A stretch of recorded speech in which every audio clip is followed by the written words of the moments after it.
이제 정한 시간이 되었습니다. 우리 다 같이 묵상 기도 드림으로 하나님 앞에 주일 예배를 구별하여 드리겠습니다. 하나님은 영이시니 예배하는 자가 신령과 진정으로 예배할지니라.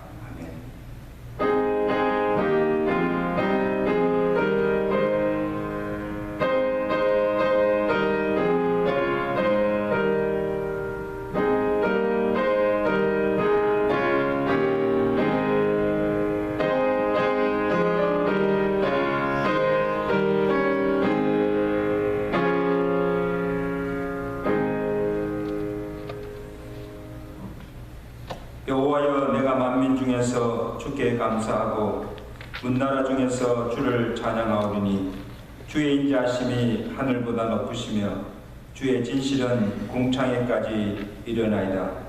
하나님여, 주는 하늘 위에 높이 들리시며 주의 영광이 온 땅에서 높임 받으시기를 원하시나이다. 우리의 찬양과 경배와 영광을 받으시기 합당하신 하나님 아버지 은혜를 감사합니다. 어두운 세상 중에 지난 한 주간도 우리를 주의 은총의 날개 아래 지켜주옵시고 주의 날 정한 시간 주의 전에 함께 모여 주께 감사로 찬양과 경배를 드리게 하심을 감사합니다. 예배하는 시간 주의 성령께서 임재하여 주시고 거룩과 성결의 영으로 저들을 정결케 하시사 하나님의 이름에 합당한 영광을 돌려드리는 이 예배가 되도록 성령께서 온전히 주장하여 주시고 예배를 통해서 홀로 영광받아 주시옵소서. 오늘 우리에게 생명의 말씀을 들려주시고 그 말씀으로 은혜받고 상한 심령 위로받고 하나님의 능력을 되딛고 돌아가는 복된 은혜 시간 되도록 풍성한 은혜를 흡족하게 내려 주시옵소서. 악한 마귀가 틈타지 못하도록 성령께서 온전히 주장하여 주시고 홀로 영광받아 주시옵소서. 예수 그리스도 이름으로 감사하며 기도드리옵나이다. 아멘.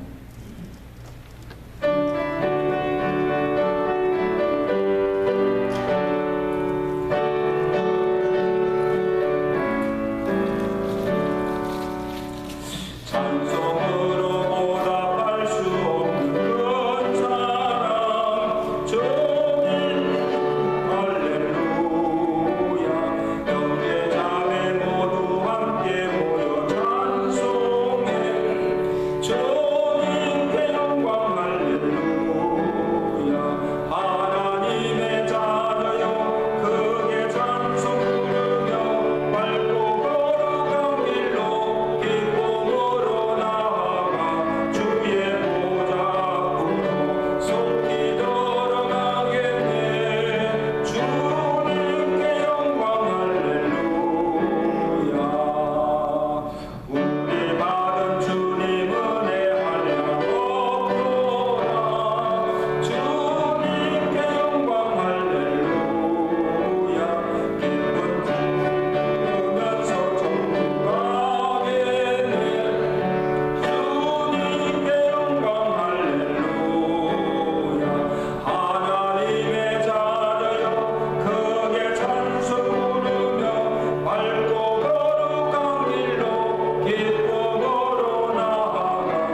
믿사오며 그 외아들 우리 주 예수 그리스도를 믿사오니 이는 성령으로 잉태하사 동정녀 마리아에게 나시고 본디오 빌게 고난을 받으사 십자가에 못 박혀 죽으시고 장사지 살만에 죽은 자 가운데서 다시 살아나시며 하늘로서 전능하신 하나님 우편에 앉아 계시다가 주로서 산자와 준자를 심판하러 오심이라. 성령을 믿사오며 거룩한 공예와 성도가 서로 교통하는 것과 죄를 사하시는 것과 몸이 다사는 것과 영원히 사는 것을 믿사옵나이다. 아멘.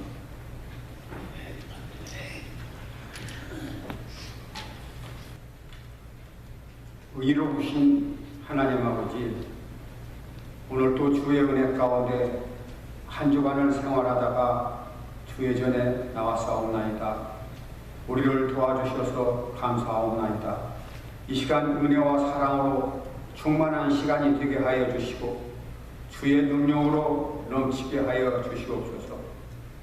우리가 언제나 주님의 도우심과 보살핌 속에서만 살아갈 수 있는 존재임을 고백하옵나이다. 우리를 도우시고 은혜로 더하여 주시옵소서. 지난날의 어두운 삶을 용서하여 주시옵시고 밝고 명랑한 마음을 주시옵소서. 그래서 기쁨 속에 살아가게 하여 주시고 웃음을 잃지 않는 모습, 미소를 잃지 않는 얼굴이 되게 하여 주시옵기를 원하옵나이다. 우리의 거짓된 마음이 있거든 정직한 심령으로 만들어 주시옵소서. 게으른 생활이 있다면 용서하여 주시옵소서. 근면할 수 있는 의지를 주시고 그 가운데 성실하게 살아가게 하여 주시옵소서. 세속에 물든 습관들도 많이 있사오니 그 잘못된 습관들을 고쳐주시어서 새로운 삶을 계획하게 하시옵고 하나님의 선하고 기뻐하시고 온전하신 뜻을 따라 살게 하여 주시기를 원하옵나이다. 우리의 삶 속에서 동행하시니 역사하여 주시옵소서. 하늘의 하나님, 매주마다 수임없이 설교하시는 목사님께 영역을 더하셔서 생명의 말씀으로 저희를 배부르게 하여 주시옵소서. 여호와의 모든 계명은 저희를 위한 것임을 깨닫게 하옵소서. 예배드리는 모두가 같은 마음으로 기도하며 찬양하게 하시고 저희의 삶에서도 늘 기도와 향기로운 찬양으로 제사가 있게 하여 주시옵소서. 사랑의 주님이시여, 우리가 나의 교회를 사랑하게 하여 주시옵소서. 교회 일에 관심을 갖고 열심히 참여하게 하시옵고 특별히 대면 예배든 비대면 예배든 모든 예배 모임에 힘쓰게 하여 주시옵소서. 정성을 다하여 모일 때 아버지 하나님께서 영광이 되고 우리에게 유익함이 넘치게 될 줄 믿사옵나이다. 더욱 우리 교회가 새 힘을 얻는 교회가 되게 하시옵소서. 예수 그리스도 이름으로 기도드리옵나이다. 아멘.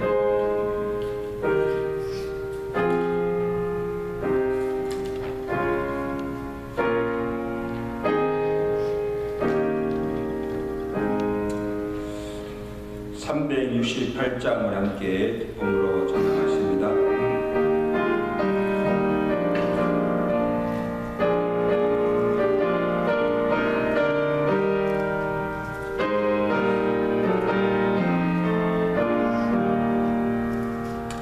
주 예수여 은혜를 내려주사 곧 충만케 하옵소서. 이 주리고 목마른 나의 맘에 주 성령을 부소서. 주 예수여 충만한 은혜를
25장 1절에서 13절까지 말씀. 마태복음 25장 1절에서 13절 말씀을 함께 보겠습니다.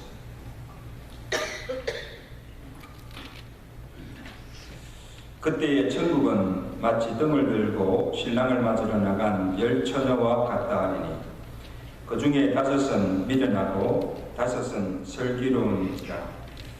미련한 자들은 등을 가지되 기름을 가지지 아니하고 슬기 있는 자들은 그릇에 기름을 담아 등과 함께 가져갔더니 신랑이 들여오므로 다 졸며 잘세. 밤중에 소리가 나되 보라 신랑이로다 맞으러 나오라 하매 이에 그 처녀들이 다 일어나 등을 준비할세.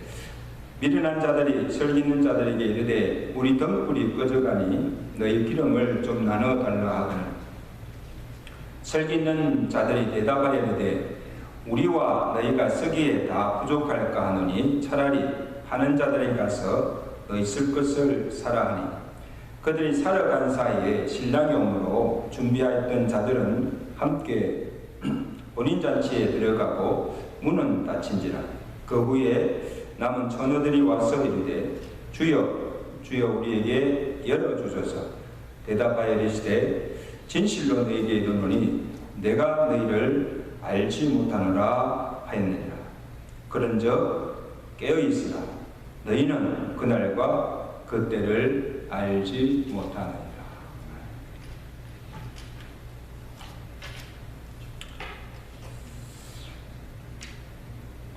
태풍이나 폭설이 오면 각 주마다 기상청에서 폭설주의보를 내리고 학교나 관공서들은 문을 닫고 비상식량을 준비하게 합니다.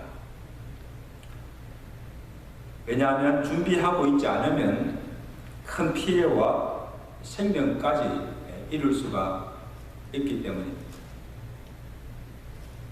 사람들이 이 자연재해는 두려워하며 비상경계를 하고 또 태풍이나 폭설을 대비하여서 피해가 입지 않도록 만반의 준비를 합니다. 그런데 진작 사람들이 두려워할 것은 두려워하지 않습니다. 하나님께서 마지막 날에 이 세상을 불로 심판하실 것을 경고하셨습니다. 베드로전서 3장 10절에 보면 주의 날이 하늘이 큰 소리로 떠나가고 물질이 뜨거운 불에 풀어지고 그 중에 있는 모든 일들이 드러나리로다. 하나님께서 마지막 날에 하늘에서 불을 내려서 이 땅을 불사르고 소멸케 하실 것이라는 것입니다. 예고하셨습니다.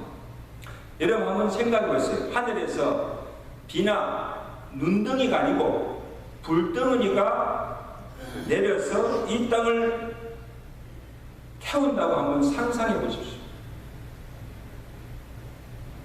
그것도 언제 내리는지 예고도 하지 않고 갑자기 임한다는 것입니다. 누가 경고하신 말씀입니까? 우주 만물을 주관하시고 역사를 주관하시는 이 세상을 심판하실 주 하나님께서 경고하신 말씀입니다. 기상예보는 틀릴 수가 있어요. 또 예상을 빗나갈 수가 있어요. It's okay. 그러나 하나님의 말씀은 정확무혹하며 한치의 오차도 없이 반드시 하나님께서 작정하신 날에 그 말씀대로 다 이루어짐을 믿으시길 바랍니다. 이거 믿으셔야 돼요. 그 날이 반드시 옵니다. 점점 가까이 오고 있습니다. 그 날에 하나님께서 경고하신 대로 불의 심판이 있을 것입니다. 그 날에 임할 심판을 지금 우리가 준비하고 있는가? 그날에 오실 그 주님을 맞이할 준비를 하고 지금 살고 있는가? 오늘 본문은 우리가 잘 아는 열처녀 비유의 말씀입니다. 예수님께서 제자들에게 세상 마지막 때 임할 징조를 예고하신 후에 이러한 징조들이 보이면 인자가 가까움을 알고 깨어 준비하고 있으라. 그 말씀 하신 이에 이어서 주신 말씀이 열처녀 비유입니다. 세상 종말에 임할 그 하나님의 심판과 다시 오실 그 주님을 기다리는 성도가 무엇을 준비하며 어떻게 살아가야 할 것인가를 말씀해 주는 아주 중요한 말씀. 그냥 교회 들어서는 안 돼요. 그 사람들이 알아듣기 쉽게 당시 유대인들의 그 결혼 풍습을 빗대어서 열처녀 비유를 들려주신 것입니다. 1절에 보세요. 그때에 마지막 때죠. 그때에 천국은 마치 신랑을 맞으러 나간 열처녀와 같다 하리니. 유대인들은 이 결혼식을 주로 밤에 합니다. 그래서 결혼식을 마치면 신부와 이 들러리들이 신부 집에 가서 신랑을 기다립니다. 그 신랑이 언제 오면 밤중에 불시에 신부를 데리러 옵니다. 이때 신랑이 오면 처녀들은 등불을 준비하고 있다가 신랑이 왔을 때 그를 맞이하고 신랑과 함께 신랑 집에 가서 이제 혼인잔치를 베풀게 되는 것입니다. 그래서 이 비유에서 예수님께서 열 처녀들 중 그 신랑을 기다리는 열 처녀 중 5은 슬기롭고 5은 뭐예요? 미련한 자라. 그렇게 말씀하고 있습니다. 자, 보세요. 열 처녀들 다 혼인잔치에 초대를 받았습니다. 또 다 누굴 기다려요? 신랑을 기다립니다. 그리고 손에다 등을 들고 신랑을 기다리고 있습니다. 신랑이 금방 오지 않고 이렇게 드디어 오니까 이 열 처녀 다 졸며 잤다는 것입니다. 미련한 처녀만 졸는 것이 아니고 다 졸며 잤다는 것입니다. 자, 근데 무엇이 달라요? 왜 5은 슬기로운 자라고 하고 왜 5은 미련한 자라고 합니까? 우리가 볼 때 다 똑같은데 슬기로운 자와 미련한 자의 차이가 무엇인가를 오늘 예수님께서 분명하게 말씀해 주시는데 4절 본문 3절 4절 보세요. 자, 보세요. 미련한 자들은 등을 가지되 무엇을? 기름을 가지지 아니하고 슬기로운 자들은 그릇에 기름을 담아 등과 함께 가졌나니. 자, 여기 보세요. 열 처녀 다 등은 가졌으나 미련한 자의 등에는 무엇이 없어요? 기름이 없었어요. 기름을 가지지 아니하고 슬기로운 자의 등에는 기름을 가지고 있었다는 것입니다. 그래서 누가 슬기로운가 미련한가는 등에 기름이 있느냐 없느냐, 등을 가졌느냐 안 가졌느냐, 등은 다 가지고 있어요. 근데 그 등에 기름이 있느냐 없느냐, 이게 관건입니다. 자, 그러면 중요한 것은 여기서 등과 기름은 무엇을 의미하는가? 뭐 여러 가지 해석이 있더라고요. 제가 다 찾아보니까 여러 가지 해석이 있는데 대체로 등은 신앙의 형식을 말하고 기름은 믿음과 성령을 가리키고 신앙의 내용, 형식이 아니고 신앙의 내용을 말하기도 합니다. 그리고 이 열 처녀는 예수 믿지 않는 자들이 아니고 예수를 믿는 모든 성도들을 가리킵니다. 교회도 다니고 함께 신앙생활을 하며 다시 오실 주님을 소망하며 그날을 기다리고 있습니다. 모든 성도들이. 그런데 어떤 성도는 미련한 처녀들처럼 기름도 없이 등만 가지고 있고, 어떤 성도들은 슬기로운 처녀들처럼 등에 기름을 준비하며 신랑이신 주님을 기다리고 있다.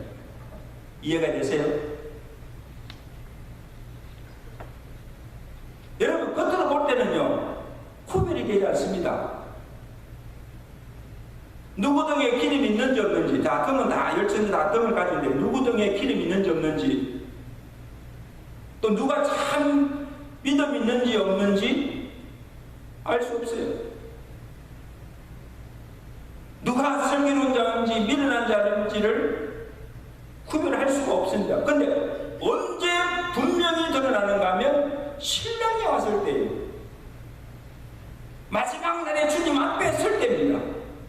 그때는요, 확연히 구별이 됩니다. 신랑이 왔을 때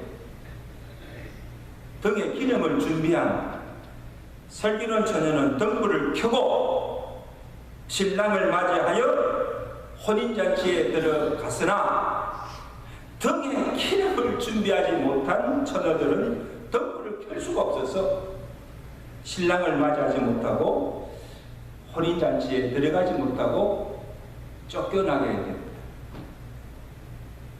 분명한 차이가 나죠. 다 같이 신랑을 기다렸으나 기름을 준비한 성도는 천국 혼인잔치에 들어가고 기름을 준비하지 못한 성도는 내어 쫓김을 당한 것입니다. 다 같이 예수를 믿고 다 같이 교회를 다니고 다 같이 신앙생활을 했지만 마지막 날에 천국에 들어가지 못하고 내어 쫓김을 당하는 성도들도 있다는 것입니다. 여러분, 얼마나 원통하겠어요. 평생 예수 믿었는데 마지막 날에 천국에 들어가지 못하면 큰일이죠. 보통이 아니에요.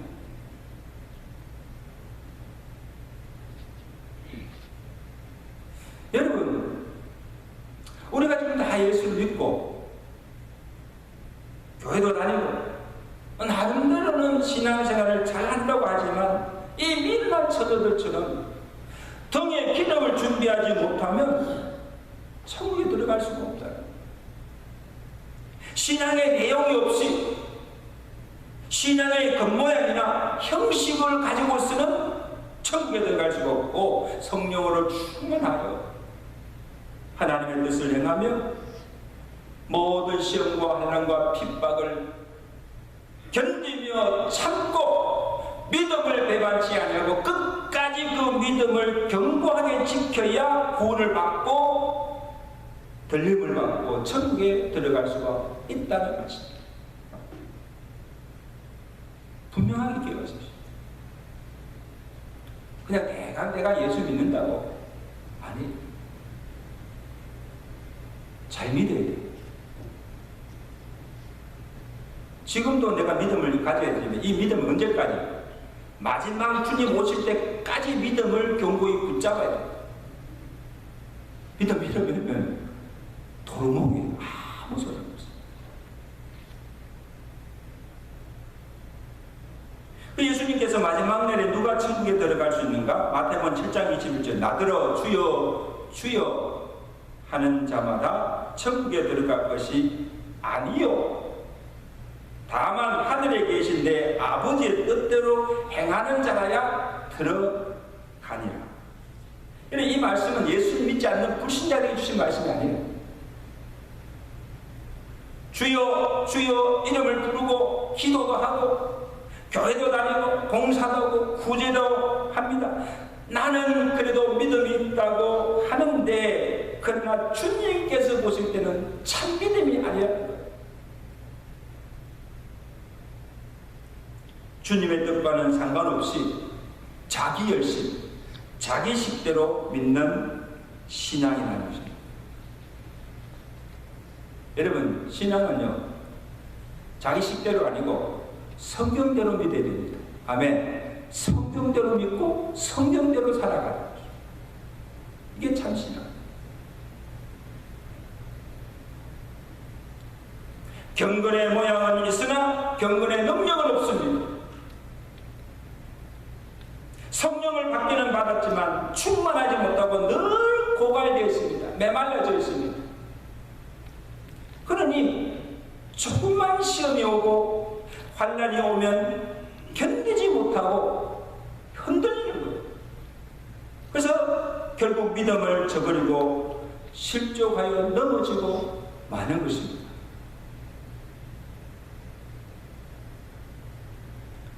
그래서 주님께서 경고하시기를 인자가 올 때에 내가 믿음을 보겠느냐. 여러분 이게 참, 인자가 올 때에 내가 뭐예요? 믿음을 보겠느냐.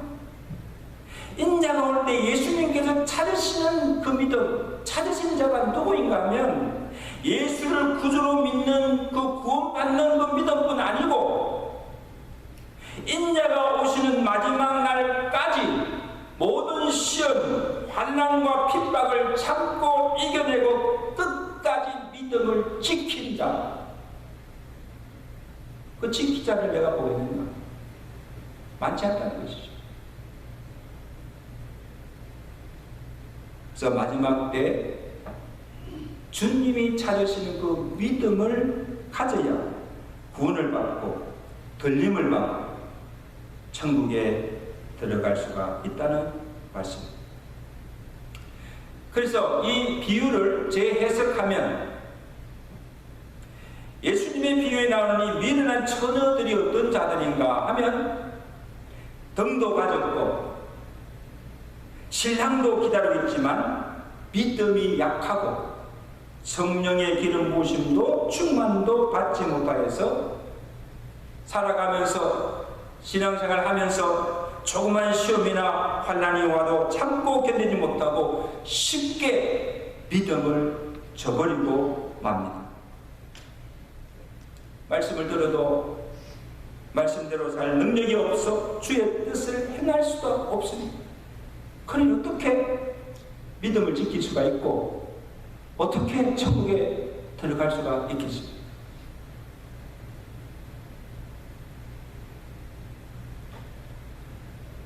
그러나 이 슬기로운 처녀들은 등에 늘 기름을 다 준비하고 있어서 어떤 시험이 오나 환난이 와도 핍박이 와도 그 믿음으로 다 이깁니다. 아멘. 그 믿음으로 다 인내하고 견딥니다.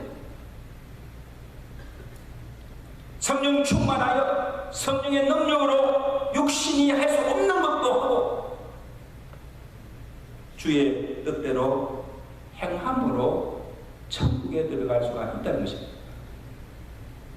두 가지요. 믿음과 성령 충만. 이 두 가지를 가지고 있습니다.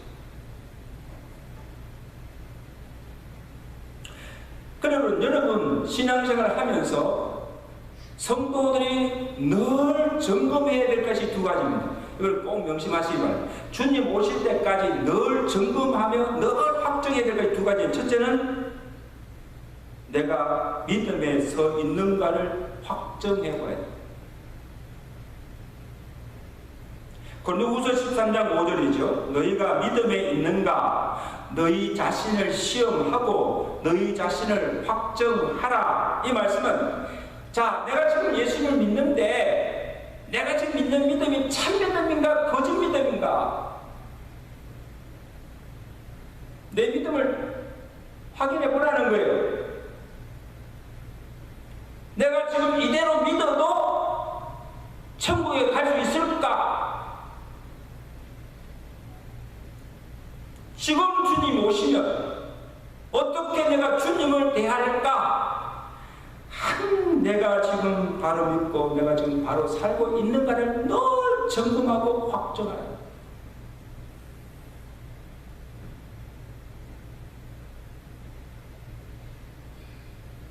또 하나는 성령으로 늘 충만하여져 있는가. 여러분 자동차를 운전하다가 기름이 떨어지면 어떡합니까? 그냥 갑니까? 주유소에 가서 기름을 채워 넣어야 다시 갈 수가 있습니다. 기름이 없는데 어떻게 자동차가 움직일 수가 있습니까? 우리가 믿을 때 다 성령을 받았어요. 아멘. 성령을 받았죠? 그런데 그 성령이 항상 내 안에 그대로 있는 것이 아니에요. 한번 은혜 받았다고 그 은혜가 항상 내 안에 충만하게 있는 게 아니에요, 여러분. 성령이 고갈되기도 하고 은혜가 메말라지기도 하고 성령이 근심하기도 하고 때로는 성령이 떠나기도 합니다. 내 안에 내주하시던 그 성령이 하나님의 신이 떠납니다. 성령의 기름이 떨어지거나 성령의 하나님의 신이 내게 떠나면 우리는 아무것도 할 수 없고 아무 열매도 맺을 수가 없다는 사실. 그러므로 지금 내 안에 성령이 계시는지 안 계시는지, 혹시 성령이 떠나지는 않았는지, 내 안에 성령의 기름이 고갈되어 있지 않은지, 성령으로 충만하여 있는가를 늘 점검하고 확정해야 하는 것입니다. 은혜가 메말랐으면 은혜를 체험하고 성령의 기름이 고갈되었으면 성령을 사모하고 성령의 충만함을 받아야 하는 것입니다. 아멘. 늘 채워야 합니다. 등에 기름이 떨어지지 않도록 항상 등에 기름이 여분이 있도록 믿음도 성령도 늘 점검하며 확정하며 살아가시는 여러분 되시기를 주가 아니고 축원합니다. 다음으로 중요한 것은 기름을 나눌 수가 없다는 거예요. 줄 수가 없다는 거예요. 자, 신랑이 오자 미련한 처녀들이 일어나서 등불을 켜고자 하였으나 등에 기름이 떨어져 기름을 가진 슬기로운 처녀들이 가서 기름을 좀 나눠달라 그렇게 간청합니다. 자, 이때 슬기로운 자들이 어떻게 반응하는가 하면 9절에 보세요. 우리와 너희가 쓰기에 다 부족할까 하노니 차라리 파는 자들이 가서 너희 쓸 것을 사라 하며 냉정하게 거절합니다. 자, 여러분 어떻게 보면 참 냉정하고 인정도 없이 보입니다. 아니, 지금 다 같이 교회 다니면서 다 같이 신앙생활 하면 있으면서 성도들끼리 없으면 서로 나눠줄 수 있고 사정을 봐줄 수 있고 도와줄 수 있지 않습니까? 아니, 혼인잔치에 다 같이 가야지 어디 저들끼리만 갑니까? 어떻게 매정하게 줄 수 없다고 거절할 수가 있습니까?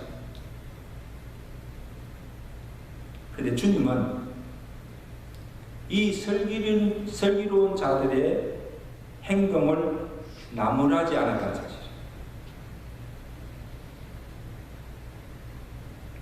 이것은 무엇을 의미하는가 하면 굉장히 중요한 교훈을 우리에게 가르쳐주고 있는데, 등의 기름은 내가 쓸 것을 내가 스스로 준비해야 된다는 거예요.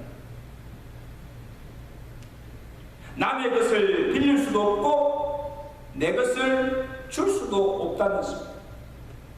여러분, 우리의 삶을 누가 대신하여서 살아줄 수가 있습니까? No! 아무리 삶이 힘들어도 내가 살아야 합니다. 왜? 내 인생이기 때문에. 내 몫의 태인 십자가는 누가 대신 질 수가 없습니다. 힘들어도 내가 그 십자가를 지고 가야 합니다. 여러분, 우리의 신앙생활도 누가 대신해 줄 수가 없습니다. 내 믿음이 아무리 내 믿음이 좋아도 내 믿음을 누구에게 나눠줄 수 없습니다. 저 사람 믿음이 참 약하니까 내가 가진 믿음을 이렇게 줘서 같이 이렇게 같은 믿음으로 가면 되는데 믿음은 나눌 수가 없어요. 아내가 아무리 믿음이 좋아도 믿지 않는 남편이 아내의 믿음 가지고 구원받을 수가 없어요. 천국 갈 수가 없어요.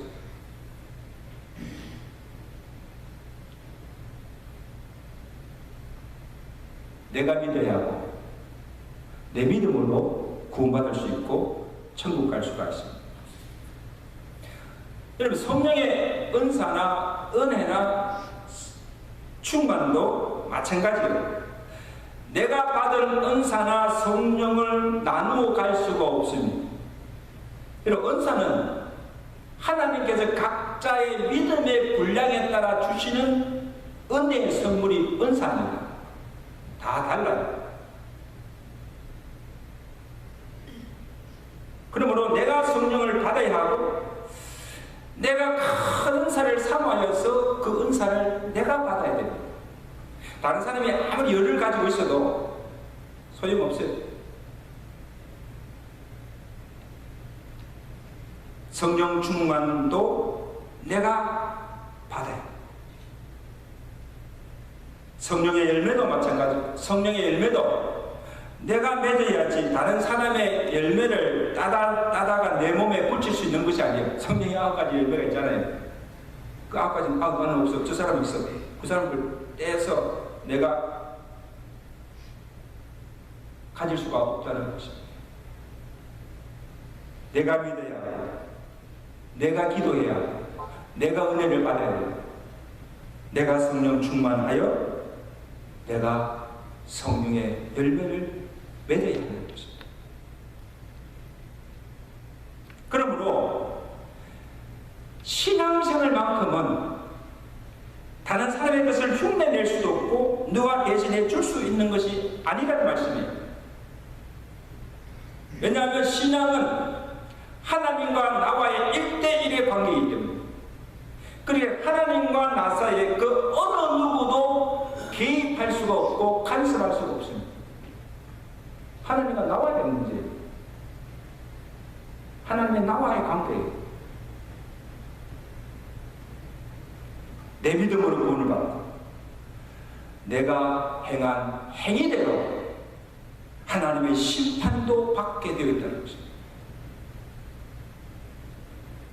고린도후서 5장 10절에 보세요. 이는 우리가 다 반드시 그리스도의 심판대 앞에 나타나게 되어 각각 선악간에 그 몸으로 행한 것을 따라 받으려 함이라. 하나님의 심판은요 개인적입니다. 이 도매금으로 다 모아놓고 체질장로 교회 성도들 다 모여라고 그냥 도매금으로 하는 게 아니에요.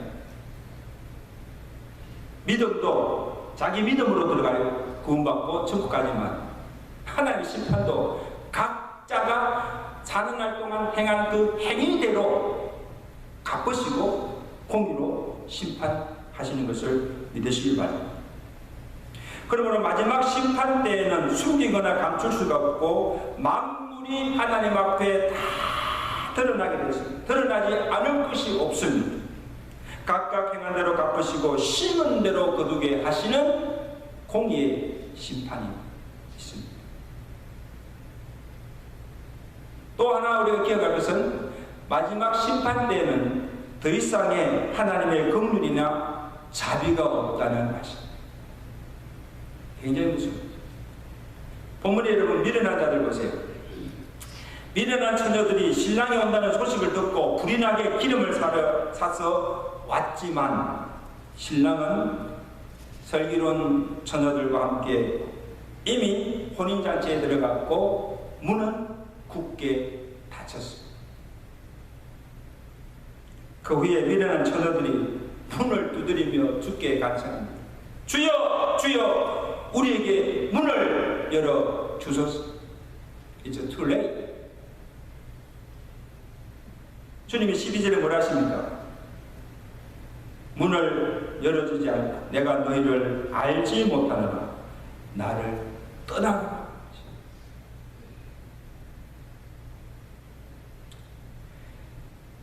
단호하게 거절하십니다. 더 이상의 자비와 긍휼이 없습니다. 여러분 이것을 보면 여러분 항상 우리에게 시간이 있고 기회가 있는 것이 아닙니다. 언제 우리에게 죽음의 날이 엄습해 올지, 언제 주님이 오실지, 그날이 언제 우리에게 닥칠지 알 수가 없어요.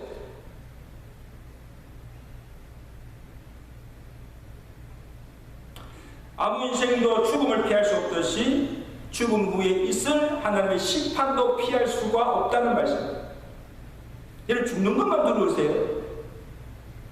죽으면 끝이에요.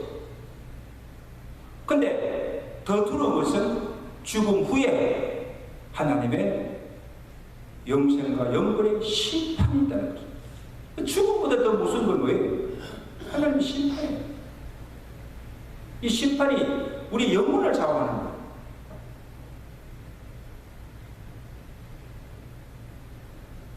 그러므로 여러분, 우리가 죽기 전에, 주님 오시기 전에, 마지막 심판날이 임하기 전에 사는 동안 우리가 반드시 준비해야 될 것이 무엇입니까?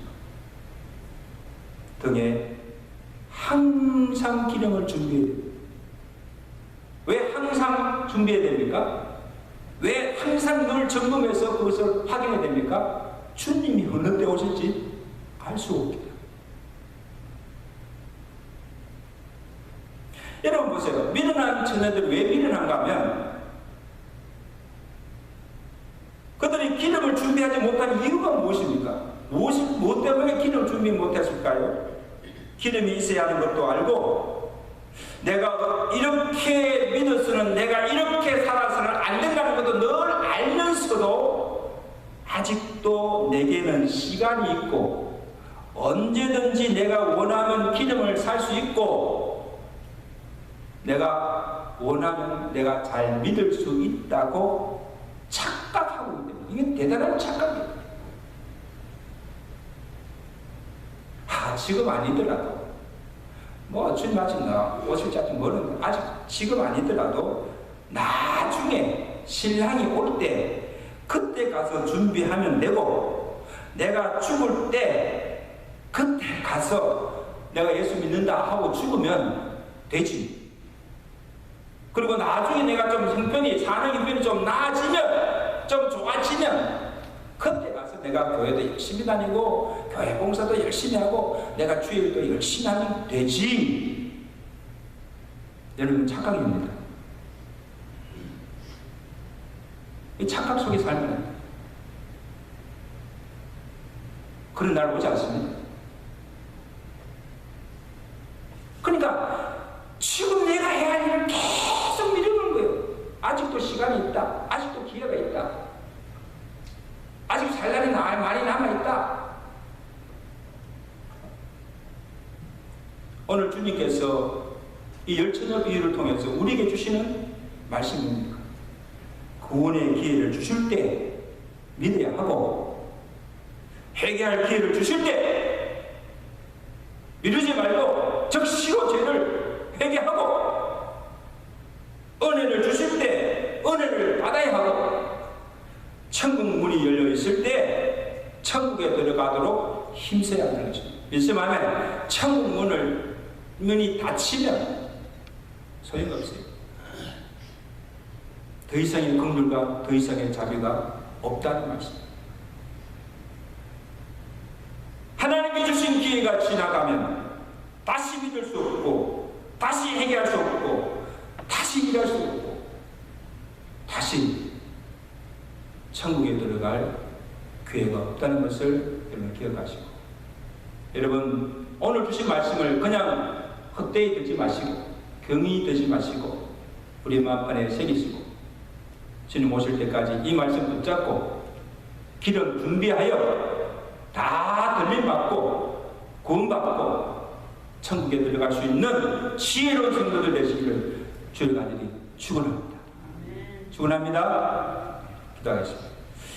하나님 아버지, 지금 우리가 사는 이때가 어떠한 때임을 우리로 알게 하시고, 세상의 마지막 때 신랑 되신 주님이 오실 그날 하나님이 공의로 이 땅에 불을 내려서 심판하실 그날이 가까운 때임을 우리가 알게 하시고,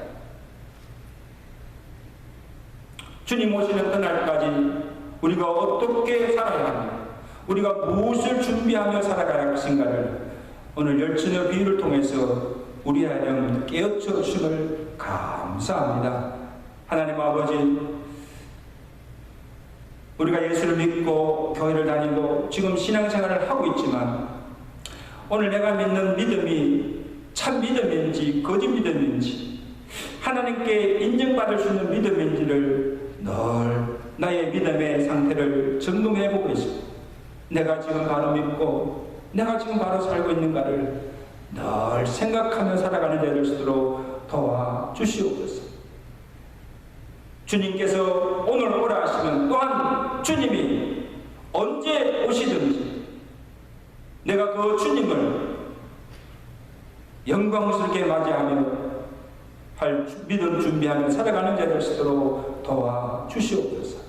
하나님 아버지, 우리는 날마다 하나님의 은혜를 받아야 성령 충만해야 시험도 환난도 죄도 세상도 이길 수가 없습니다. 아버지 하나님, 은혜가 떨어지고 성령이 떨어지면 우리는 시험에 들 수밖에 없고 시험 환난과 핍박과 이 세상을 이길 수가 없고 결국 믿음을 저버리고 말게 됩니다. 하나님 아버지, 우리가 늘 하나님의 은혜를 받게 하시고 늘 성령 충만하여서 그 모든 시험과 환난을 이기며 끝까지 믿음 지킬 수 있는, 또한 그 믿음으로 들림받고 하나님 천국에 들어갈 수 있는 지혜로운 성도들 되도록 은혜 베풀어 주시옵소서. 예수 그리스도 이름으로 감사하며 기도드리옵나이다. 아멘.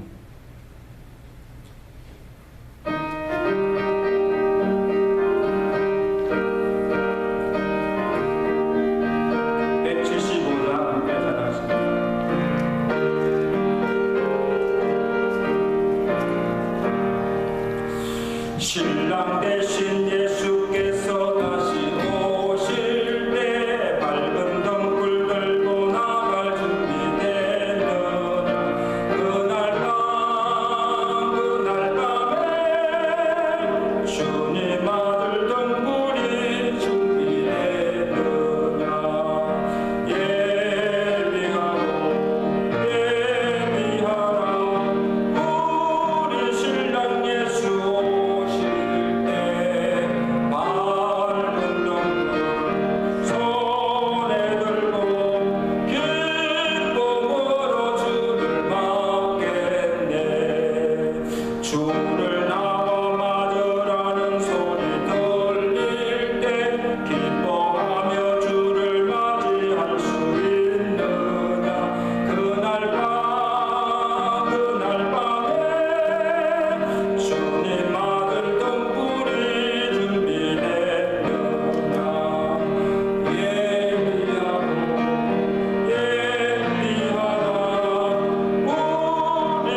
우리 드려진 예물을 해서 함께 기도하겠습니다. 하나님, 오늘도 말씀으로 은혜 주심을 감사합니다. 오늘 주신 말씀이 마지막 때를 살아가는데 삶의 지표가 되게 하시고 능력이 되게 하시고 이 말씀 붙들고 말씀에 순종하여 항상 깨어 기도하며 등에 기름을 준비하며 신랑 되신 예수님 오실 때 기쁨으로 맞이하며 천국의 혼인잔치에 들어갈 수 있는 지혜로운 성도들의 삶이 되도록 축복하여 주시옵소서.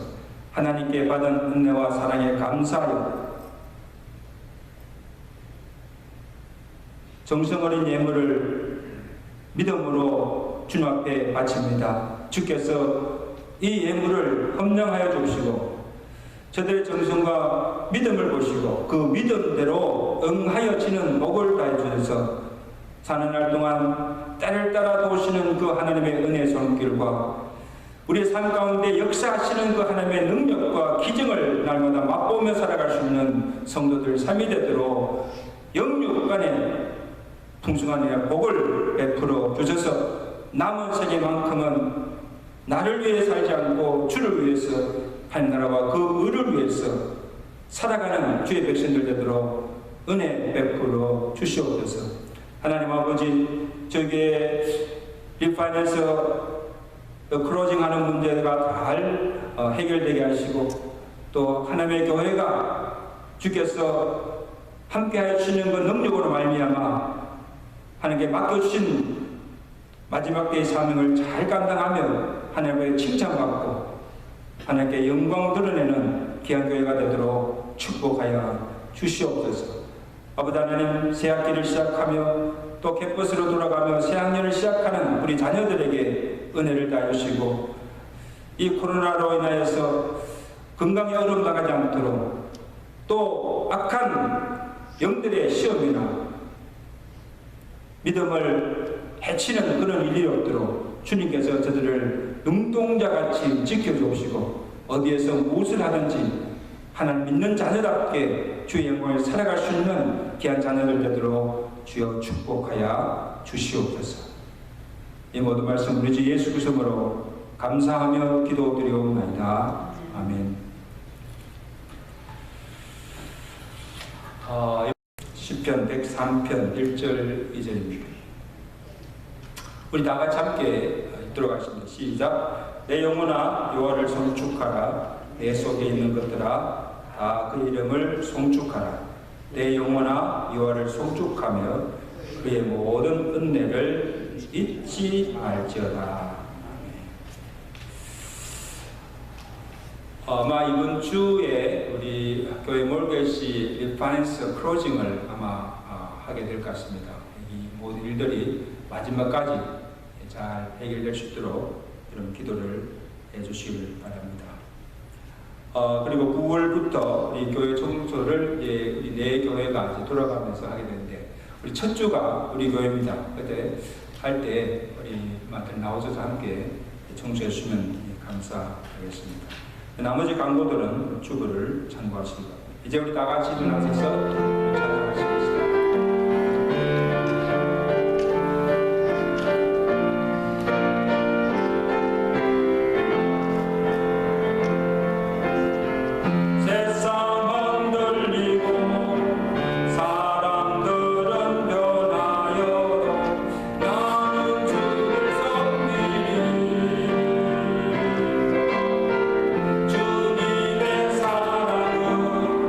영원히 변하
은혜와 하나님 아버지의 그 크신 사랑하심과 성령님의 교통하시며 위로하시며 충만케 하시는 은혜가 오늘 주신 말씀을 우리 마음판에 새기고 마지막 때를 지혜롭게 살아가며 항상 등에 기름을 준비하고 신랑 되신 예수님 오셨을 때 세상 그 마지막 날에 기쁨으로 주님을 맞이하며 다 천국 혼인잔치에 들어가서 영생의 복을 누리며 살기로 결단하며 주의 전을 나서는 주의 사랑 백성들 머리머리 저들의 가정과 온 교회를 위해 이제부터 영원토록 함께 계실지어다.